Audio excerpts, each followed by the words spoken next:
নির্বাচন পরবর্তীতে এই যে ক্যাবিনেট গঠন, ক্যাবিনেটে এর মধ্যে 2টা মিটিং, ওনার সঙ্গে ওনার বক্তব্য শোনা, ওনার কথাগুলো শোনা, আমি খুব অল্পতেই বলছি উনি কিন্তু বড় একজন পাহারাদার হিসেবে, দেশের পাহারাদার হিসেবে কাজ করবেন, এটা আমার বিশ্বাস হয়েছে, মনে হয়েছে।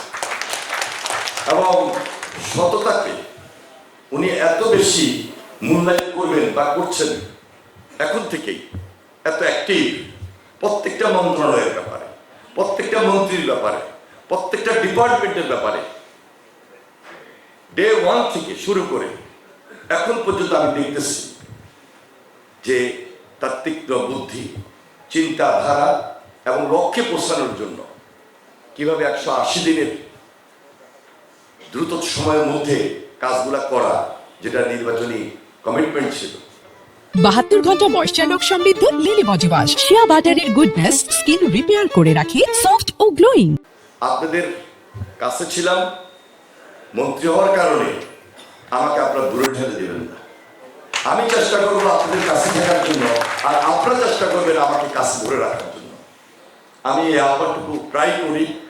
গত 3-4 দিন আমি লক্ষ্মীপুরের 2-3 দিন আমি লক্ষ্মীপুরের অনেকগুলো প্রোগ্রাম করেছি, গ্রামে গিয়েছি, গণসংযোগে আবার নেমেছি, এবং আগামী 5 বছরে এই বিরোধী দলের সঙ্গে কিভাবে রাজনীতিটা করব সেই হিসাব থেকেই কাজ করছি। আপনাদের সঠিক পরামর্শ আমি মনে করি আমাকে আরো বেশি অ্যাক্টিভ রাখবে, আরো বেশি আমি দেশ এবং জাতির জন্য কিছু দিতে পারবো। আগেই বলেছি আমার চাওয়া পাওয়ার কিছু নাই। আমি